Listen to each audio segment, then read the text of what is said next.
I did it differently today because I'm tired of it cutting me out. Welcome in to another episode of Farm to Fame. I am Kelsey Wingert. That is Pete Moylan. That is Matty Mass, our guy, the guy. The man. I today am representing the Boston Red Sox because they are the only team as we record that has locked up a spot in a CS. Until 5 o'clock today. Until 5:07 today. Maybe actually 2 o'clock today too. But I don't care about that game as much as I care about the 5 o'clock game. How's everybody doing? We good? Everybody good? Let's start with Maddie because Maddie has not been feeling well the last week. How are you doing? How's the overall morale? Okay. Getting back in the swing of things. That's good. Peter? Yeah. How are things? Awesome. Love that for you. Yeah. It's a pretty exciting time, I'll be honest with you. There's a lot of baseball. I know there's a lot of baseball almost every day, but there's a lot of meaningful baseball. And it's been really entertaining watching these games unfold and how they've unfolded. I can tell you that much. It is all I have done all week. Like I feel like there has been baseball on all day, every day for the last week. And that's all I've done. Yeah.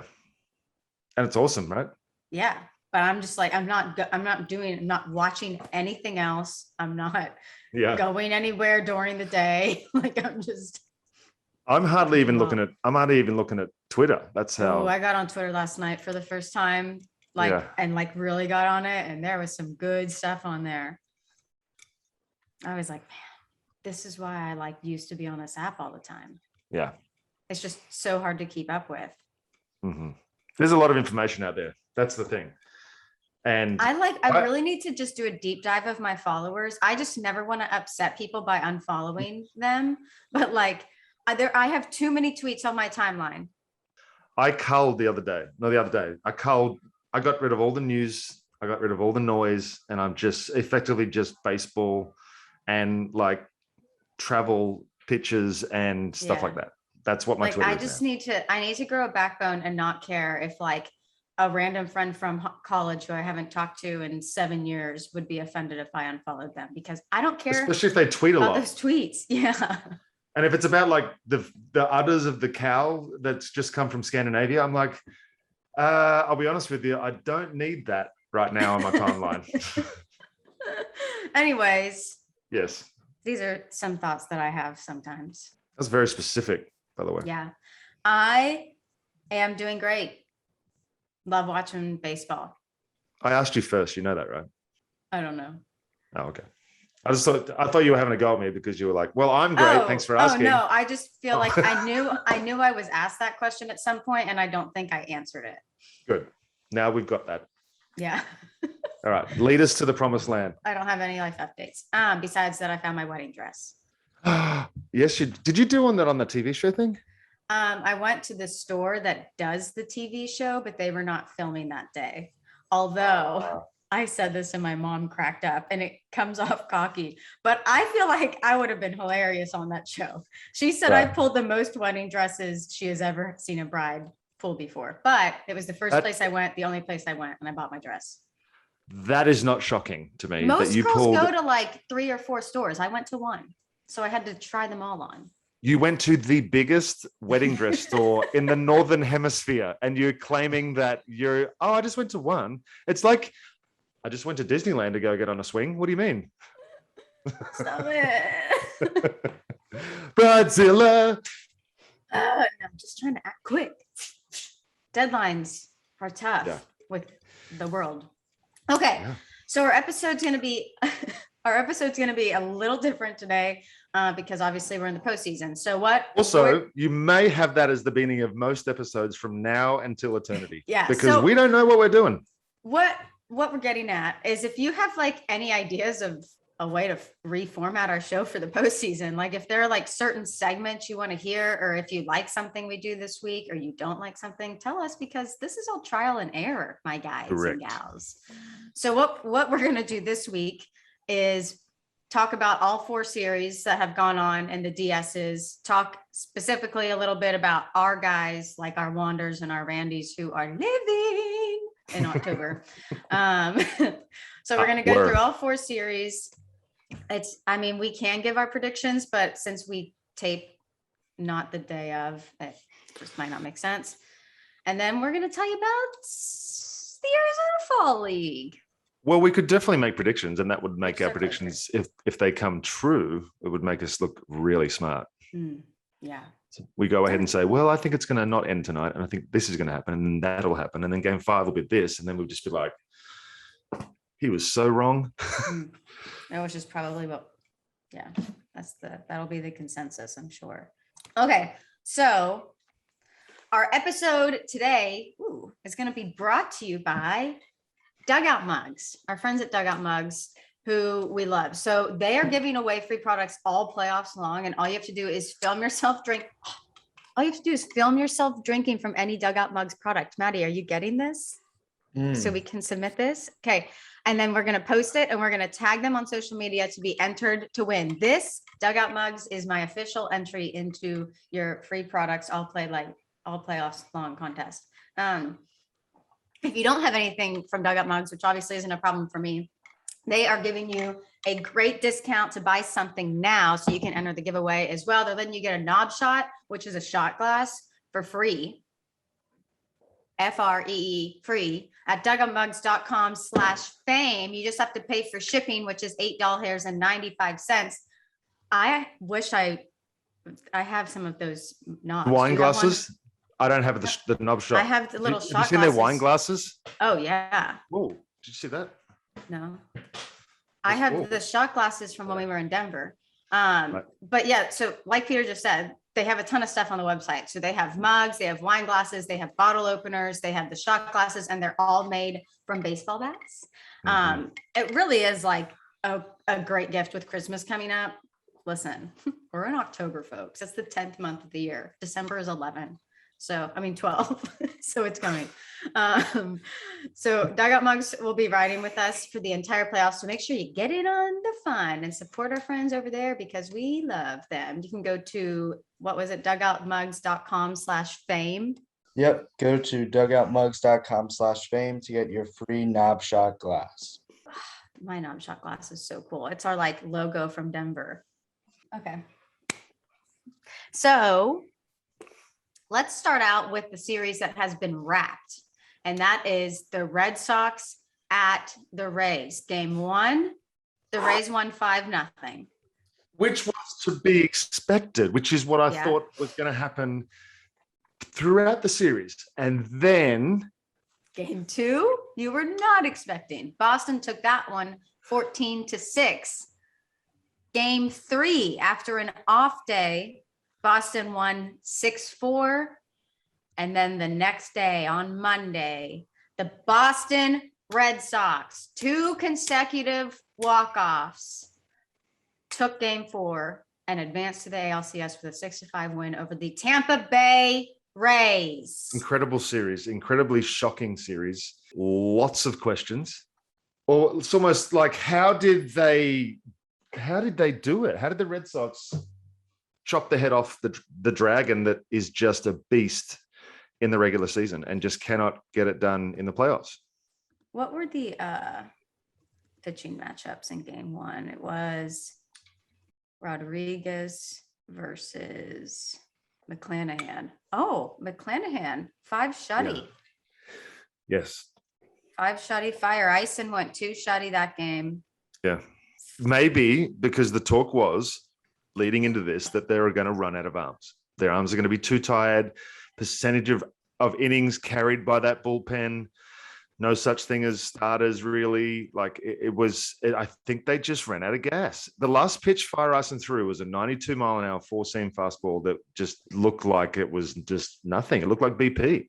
Yeah. And he was not that guy when he was in Milwaukee. He was disgusting. That's the reason why it was a straight up trade for Willy Adames. You don't give up Willy Adames for a guy that throws 92 mile an hour fastballs on the outside corner. It just seemed like that they just ran out of gas, man. Honestly. Yeah. The hitters seem to be going great, but that's what I was about to say. That's what kind of sucks for the Rays is they were putting up runs. Like the amount of runs they put up in each game could have easily won a game. Correct. So it's not like their offense went silent. It was just their pitching just kind of, which is exactly the point that you're making. But they put up 6 runs, 4 runs, and 5 runs. Which is normally the way the Rays would win, or 1-0 or 2-0. So that's my point, is that they just ran out of quality arms coming out of that bullpen. And there's still quality arms, but the stuff just wasn't there. It looked like a tired bullpen. And Red Sox took advantage, and they took full advantage. They looked like a team that was on a mission. I was really concerned about their pitching, but Pivetta, like, where's he? He was horrible with the Phillies. Not horrible, but he certainly wasn't what he is now. And he's just gone over there and obviously found a comfort zone. And he's a weapon. Eovaldi's a weapon. Schwarber's gone, and Devers is just next level. That kid is way better than like Puppy Jr. almost at this point. Yeah. And then the Kiki Hernandez, who had an unbelievable hottest hitter on the planet. Like, who would have thought that? Did I hear on MLB Network that he had the most hits of any player in a divisional series ever? Yes. Also, you know what's even more? I'm going through the box scores right now. You know what's even more wild, to the point we're making about the Rays putting up runs, and obviously that means Boston's offense just exploded. The game that they won 14-6 was the game that Chris Sale went out after 1 inning. So that's like the toughest matchup, and the Rays pitching just collapsed. And sadly, it was, I wouldn't necessarily call this a collapse, but it wasn't a good showing by Shane Baz. 2 1/3 innings, 3 runs. But Michael Wacha, 2 2/3, 6 runs that game. Yeah. I mean, they just like didn't do it. They just didn't get it done. That's what makes that plan so tough, is that, and I hate to harp on it, but it gets said quite often that the more arms you bring into a game, the more chances you have that someone's not going to have their stuff that day. Mm-hmm. So that's why when you have a starter that you can rely on to carry the bulk of the game, pretty quickly what's going to happen with that guy. If he's in a groove and he's going well, then you can settle back and you can relax for a little while and not run through 8 different dudes. Whereas the way they're doing it, it's just like, okay, well, next up. And sometimes that next up isn't going to be ready. I'm trying to see how, I don't think they had a starter go longer than 3 innings. They didn't have a starter go more than 4 innings the whole time, no. And Red Sox had 4 or 5 of them, I think they said, was the stat I saw last night. Jeez, yeah. Tanner Houck too. You remember? Don't forget about him. I know he gave up a couple. He gave up the homer to Wandy, and he gave up a couple of runs last night. But he was awesome in that second game when he came in after Sale. Yeah. Through 5 innings, I think 5 shutout in that game. So he's a Team USA representative. Yeah, that was what happened, because I remember seeing the box score and I was like, man, Sale went out after an inning, but then I saw that he came in and pitched 5 after that, and I'm like, that guy is saved there behinds. Yeah. Did you think the national stage woke up to, I mean, obviously they knew what Randy Arozarena was, but do you think they saw Wander Franco and were like, okay, I get it? Dude, I feel like a lot of people are probably shocked that we took Wander Franco. We didn't put him in our AL Rookie of the Year votes the other week, but he's just gone off this postseason. Obviously, he was getting a lot of national attention with his on-base streak, but then he got hurt and it kind of quieted down. Yeah. But I think my thing with him was games played. He just hadn't played, When someone's played a whole season versus someone that's sort of played 49 games. But the thing, the argument is, and again, here we go with what's value, is that I looked at the WAR and he had a 3.8 WAR this year in the amount of games that he played. It's crazy. I wonder how much the on-base streak grew that. Right. I don't know how I honestly wish I knew more. I wish I was smarter. Maddie, can we get a scientist on to talk about all those scientists? Yeah. I don't know about scientists, but I can run some fun stats about Wander for you. Excellent. First player to homer in back-to-back postseason games age 20 or younger, since Devers did it in 2017, and then Miggy did it in 2003. Andrew Jones, 1996, Mickey Mantle, 1952. That's the whole list. Good names. He's tied for the 4th most postseason home runs before turning 21. And reminder that he only played 4 postseason games. So. Wait, say that stat again. He's tied for 4th most postseason home runs before turning 21, and he did it in 4 postseason games where 2003 Miguel Cabrera won the World Series. So Mm. then the last stat, most consecutive postseason games with a hit, age 21 and under. Miguel Cabrera has 8. Second is Wander Franco with 4. So Is his on base streak still going? It'll go next year too, yeah, because it'll be considered the first game of next playoffs. postseason on base streak, but the really long on base streak is over. Oh, it ended? Man. Yeah. Yeah. He tied the record though, which is kind of cool, I think. Yeah. In the postseason, Wander Franco had 19 at bats. He hit 368 with 2 home runs and 4 RBI. So that's Wander, and Randy, our other guy. And we also probably want to talk about Garrett Whitlock, who, like, holy smokes. Welcome back. Randy Arozarena this postseason so far, 15 at bats, hitting 333 with 1 home run, 3 RBI, 2 stolen bases. Wander had a 1.1 OPS. Arozarena has a 1.074 OPS. I mean, those guys really show, like, they were putting on a show, and they were fun to watch because those guys are electric. Like, they're fun. It's not just power. Like, they're fun on the base paths. They're making good plays defensively. Like, their all around game was exciting. I think if they had Glasnow, it's a different, obviously, but I mean, injuries happen. Look at the Braves. You got to adapt. I understand. But I think the biggest takeaway for me is that they now have players to cheer for instead of GMs. And that's what was Jimmy's point. That's that the team and cities need players to cheer for. They don't want to be, they don't want to cheer for the GM for making such wonderful moves and keeping everybody poor. Yeah. Because they're going to Montreal. Oh yeah. Wasn't that just, how's Bobby doing? Bobby Dahlbeck for the Red Sox in the postseason. Not great. Doesn't have a hit. He's made a couple of plays though. I tell you, who hasn't made some plays was Kyle Schwarber. That was so funny though, whenever he, like, actually made the same play and he, like, fist bumped. And I think I put that on my Instagram story, and I was like, okay, so now I'm a Kyle Schwarber fan. I love when guys, like, have fun with stuff like that. Yeah. I thought it was funny when Alex Bregman was able to laugh at himself when he, like, spiked that ball 2 feet in front of him, but then it ended up, like, not, they ended up giving up runs from that, but then the Astros were fine. I think he was just trying to stop his throw. So I think the guy was going to reach base either way. Or it wasn't, It was a catch and he was trying to throw him out. Yeah, he was trying to throw him out. The throw didn't advance any runners, or it was just they ended up scoring runs after that fact. Yeah, it wasn't because of the throw, but it was good to see him smile on the field for the first time in a while too. Yeah. Honestly. Yeah. The only other guy with the Red Sox that you mentioned, Garrett Whitlock, and he just had come back from that injury. I think it was like a pec injury, I think. And they activated him right before the final game of the season. And he was the best reliever in Boston's bullpen. So that all season, the most reliable. So that was a terrible loss for them. And now he's shoving again in the post. They had Chris Sale warm up in the 9th inning of was almost going to be, if they had taken the lead I think he was coming in to close it out. In game 4? In game 4. When they won? They had him warming up to come in oh, wow. In the 9th inning, if they had taken the lead in the 9th. I think they walked up in the bottom of the 9th, right? So Sale was warming up to come in the top of the 9th. Yeah. Jeez Louise. Okay, Peter, you've gotten to watch one series live, and that is the Braves versus the Brewers. Correct. So game 1, the Brewers won in Milwaukee 2-1. Game 2, the Braves won 3-0. Yeah. Game 3, the Braves won 3-0 again. Was that 2 consecutive 3-0 Correct. wins?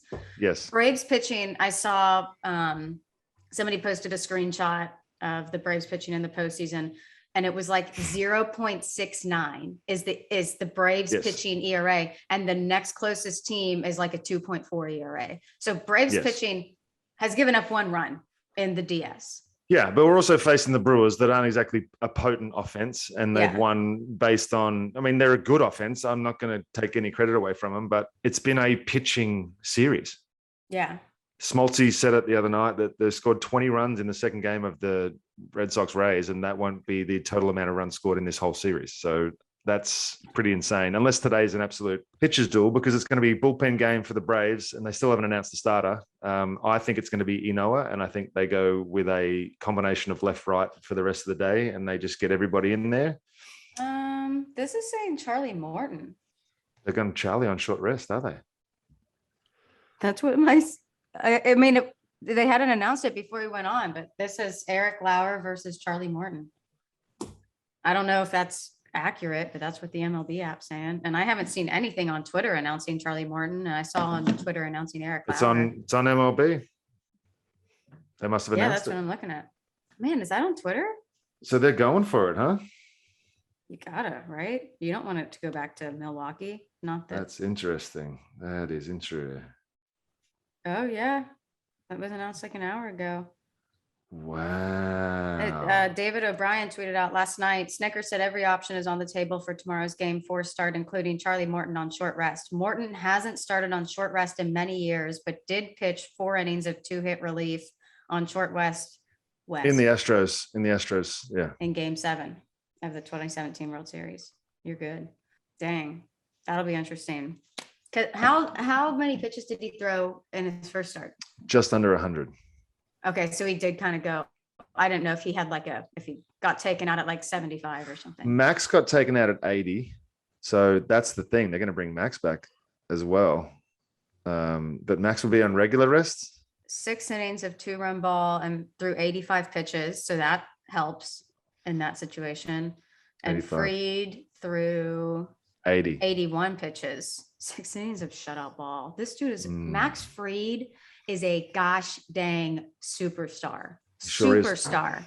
And if you haven't, and there's never mind. I'm not gonna say that, because if you're listening to this podcast, you should know that Max Fried is a superstar. And I've talked about this before. I am very passionate about Max Fried and Mike Soroka, because they are 2 of the best dudes that I have come across on and off the field. And they're the 2 guys that you want, the 2 kind of players that you want to build an organization around. I don't have anything negative that I could possibly say about Max Fried and Mike Soroka. The end. Thank you. I'm with you. He's an absolute stud. Opening day starter this year. I think put way too much pressure on himself to start the year. Came back from the IL and has been the best pitcher in the second half. Do you think he's in the bullpen tonight? Do you think the Braves go all in, and if they're up, so you think they hold on to him to start game 5 in any situation that would play out tonight? Yes. Unless they go 26 innings and somehow they need to throw Max Fried in there. Yeah. But I would think that they would, yeah. So this is really interesting decision for me. But I understand it, because this way you are literally throwing all your main guns at this for a chance to get to the next round. So rather than sitting back and just saying, okay, we'll just see what happens today and go with a bullpen game and then throw all our guns at it tomorrow, you've got 2 chances to go all out. And I think, why not? You got 2 starters that got through 6 on limited pitches. I like it. The more I think about it, the more I unpack it, the more I like it. Who is the MVP for you so far for the Braves this postseason? Who? Jock Peterson. Oh yeah, his pearls, man. Or the pitching staff. Pick any one of the pitching staff. I mean, depends on what happens next today. If Charlie shoves today, he gave up 2 on 1 bad pitch in the first game. If he shoves today and goes 5 shutout innings, it'd be tough not to give it to him, and we end up winning. Or if Jock somehow hits another pinch hit home run, it'd be tough not to give it to him. Who's a regular everyday guy who's doing well, or what surprises do you have? Is anybody not doing much? Is somebody having a particularly good? No, I mean, it's just been playoff pitching style, tough, fought out, old school National League baseball games. Yeah. A lot of offense on a couple of swings, and that's really it. It hasn't been, yesterday was a little bit better. They strung together a few more hits yesterday, but it hasn't really been a lot of manufacturing runs. It's just been the way that they play baseball all year, which is basically home runs and try to hold the lead. What are your takes on the Brewers? I think they're a really good team. I think losing the airbender is a lot more devastating than I think. How much did that hurt them, losing Devin Williams? Well, I think they're going to. Well, here's the thing for them now too. Now that they're down 2-1, they've basically got to go to Hader in the 7th if they have a lead, or if it's tied, or they can't allow for us. There's no more tomorrow for them. Yeah. So they only have that one gun now, whereas they used to have 2 guns they could deploy. And now it's just, okay, we've got to decide when the perfect timing is to use our one guy. Yeah. So I think that really, really has hurt them to this point. And I think that the Braves will win it today, because I just don't think they can score against Charlie. Charlie's going to be playoff Charlie, and it's going to be over. That's my prediction. Edit this out if it doesn't happen. Looking at the rosters, the Brewers really don't have like any of our guys. Like they don't have any young guys that we talk about. And the Braves, I accidentally just clicked trivia, really don't either. I mean, how did Ian Anderson look? Can you ask me the trivia? I already got back on the roster. Oh, how did Ian Anderson look? I mean, I know he shoved, but how did you feel about it watching it? Well, I was watching from the press box and watching a little bit of TV at the same time, so it was tough to gauge exactly what was going on. But from what the swings that I saw and the big pitches that he made in big situations, yeah, it was really impressive, especially for this. I mean, he's still a rookie this year, guys. Yeah. And he's had postseason experience. This is, and it's crazy to see the guys that step up in postseason. And it's like, it just seems like it's the same guys. The Schwarbers or the Kikis or it's the guys that have been able to stem and been through so many of these playoffs and able to calm their emotions and just play a regular baseball game.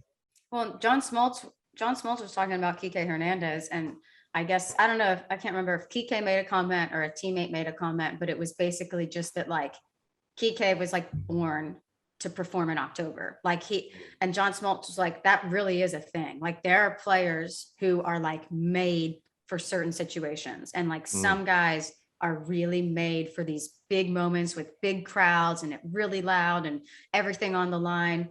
And Ian Anderson, you look at what he did all last postseason, and then he picks it right back up this year after having obviously a really good season this year, but almost kind of underperforming what we expected from him. Mm-hmm. But then October comes back and he's like, just kidding. Here's who you expected to see all year. Yeah. Exactly. Okay. So your predictions are that Braves win today? Correct. That is what my gut is telling me, that the Braves win it today.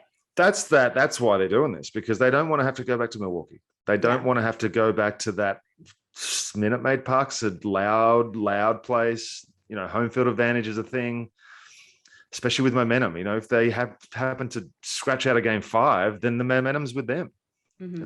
There's no more home field advantage for us. Yeah. Okay. So let's get to the Astros at the White Sox. Game 1, Houston won 6-1. Game 2, Houston won 9-4. Game 3, Astros. No, they don't sweep. They didn't do it. Game 3, the White Sox said, hold on just a second. Houston, H-Town, Foggy Town, Clutch City, Space City, Bayou City, home of the Purple Sprite, city where the stadium drops the top. I'm going to put up 12 runs on you today, is what the White Sox said. And they won 12-6. Game 4 was postponed because of weather in Chicago. There was before you just glaze over game 3, there was some controversial calls made in that game. Oh, yeah. There was a Yasmani Grandal that basically put a shoulder hit on the baseball on the way down the first baseline and was not called out. And they scored runs, and the umpire was taken out on said slide of the run scoring. I don't know the explanation. I wasn't privy to what was said, but whatever it was, they've incentivized cheating. AJ Pierzynski was like, I'm not going to say anything, but that was definitely on purpose. Talking about Grandal.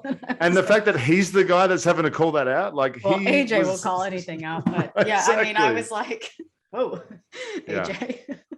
But yeah, that was crazy. And then the backstory is that, the Braves and Brewers didn't know what time they were going to be playing until after midnight.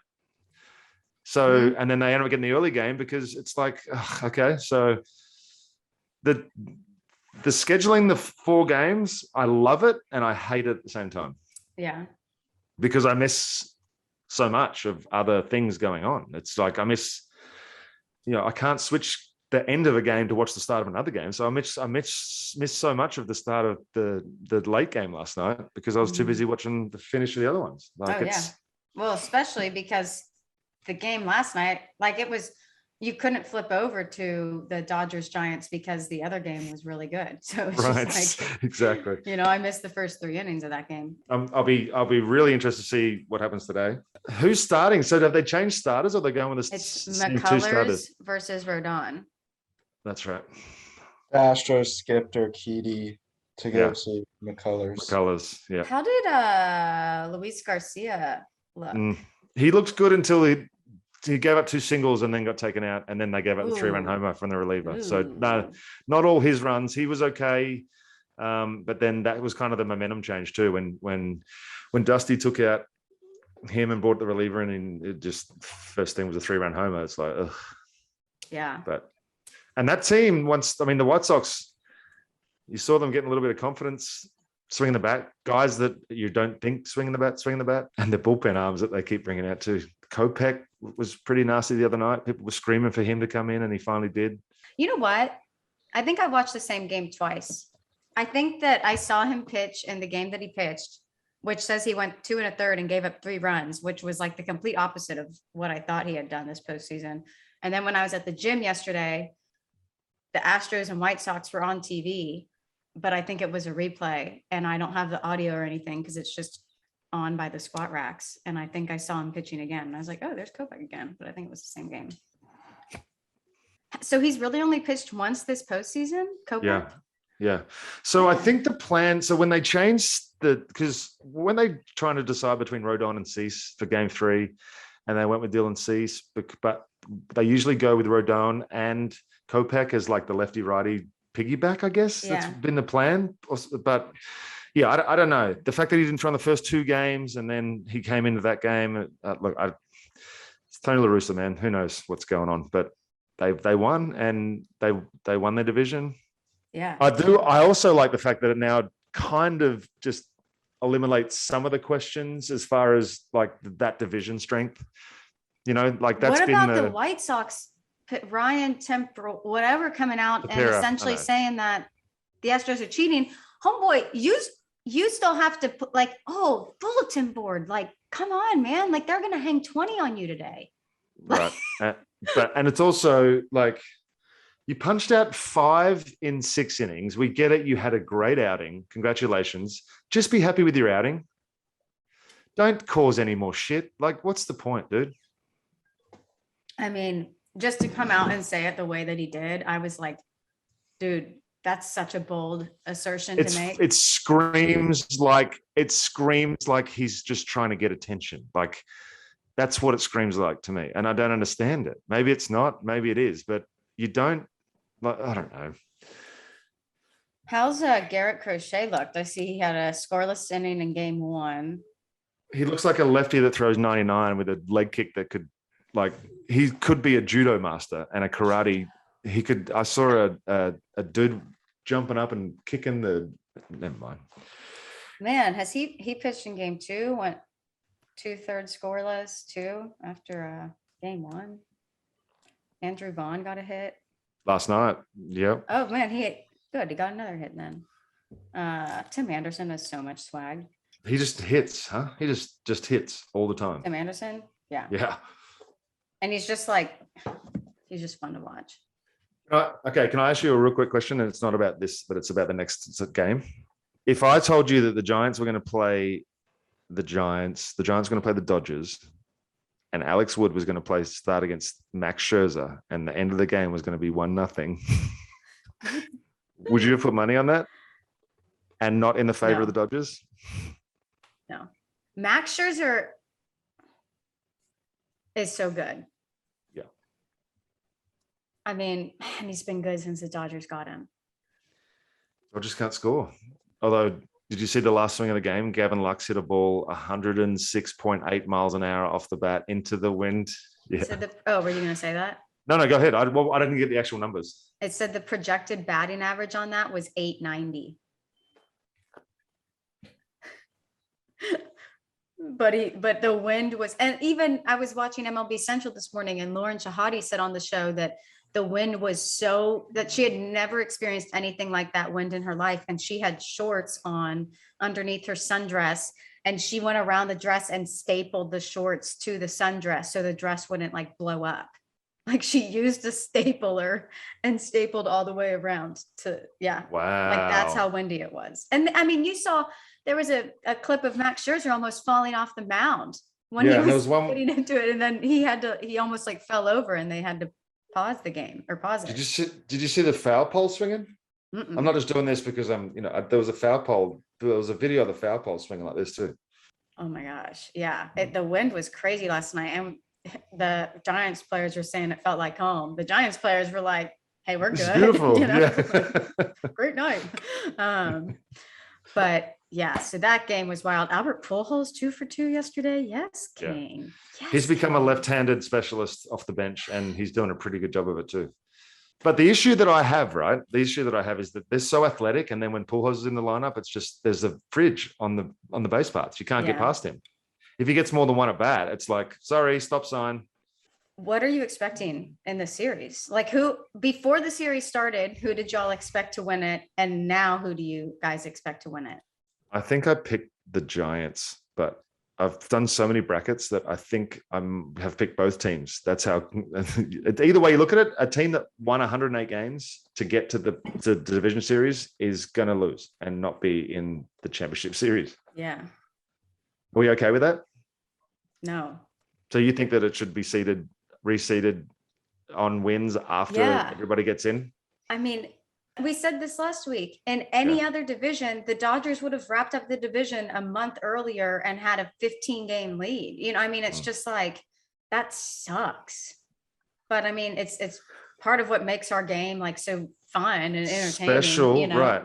So But I said a while ago that the frustrating part is that a lot of the time it's not the best team that ends up winning. It's just the team that times their rebuild the best. Yeah.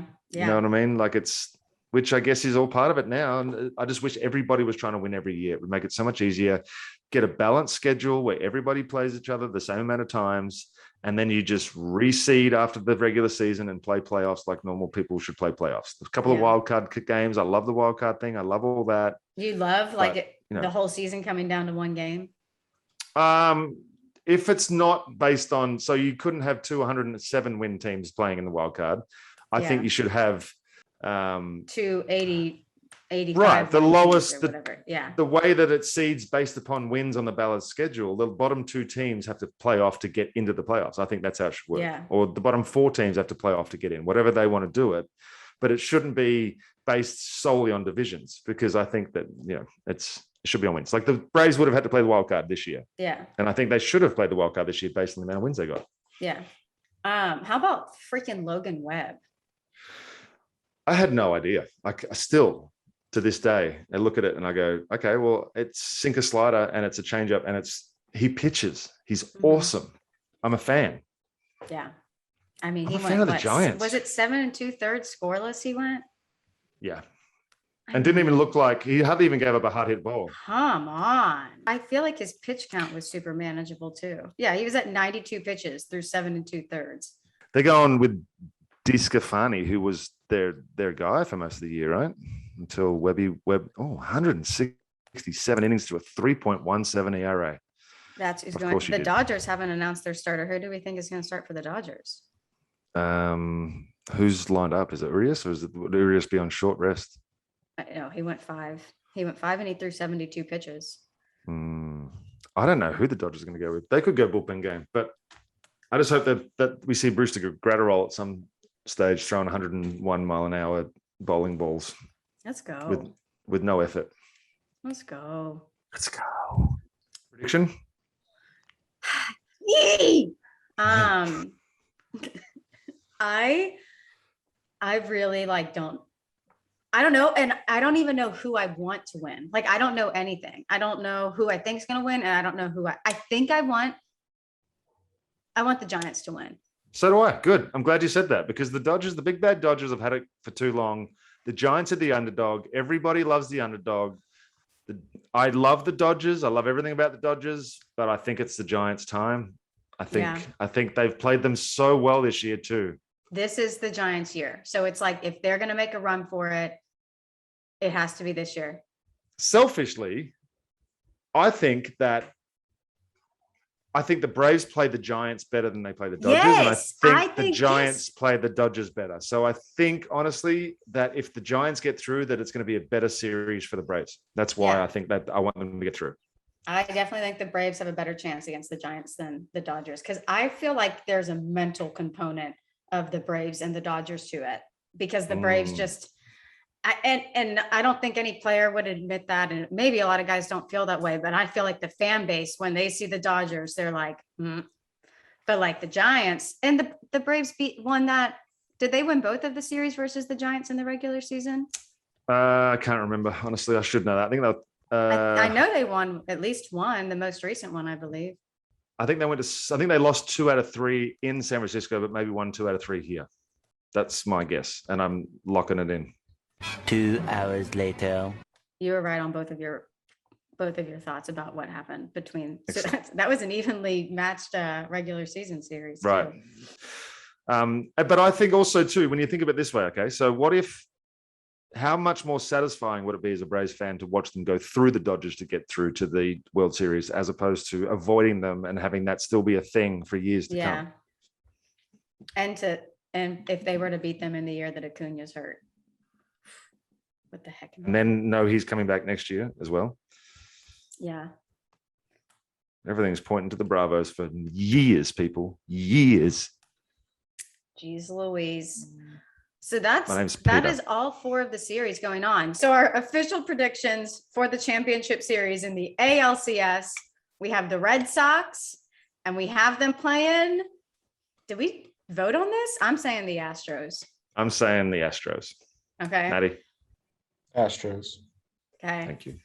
In the NLCS, we are predicting it will be the Braves versus the Giants. Is that where you're at, Maddie? Yeah. Come on, Maddie. Yes. Okay. Let us know if you have any ideas for that segment for the rest of the postseason. And another thing we wanted to hit on that we're also going to be talking about for the next 2 months a lot is the Arizona Fall League. You guys, there are some freaking dudes going this year. Like, it's going to be extremely entertaining to keep up with. And if you haven't paid close attention to the Arizona Fall League before, like we haven't, the thing to know about the Arizona Fall League, yes, sir. This is my question. So I would like you to explain what the Arizona Fall League is to me. I've never said, I know what it is, but I don't know what it is. Mm-hmm. But I also hear, after you mention the kinds of names that are going there, I hear that going to Fall League is a really fun time to go and watch these kids play. And I hear the crowds are quite good too. It's almost like a prospect highlight. It's the top prospects in all of baseball. Okay, go now. And what's cool about it is you can get, it's a 30 game, each team. Okay. There's 6 teams.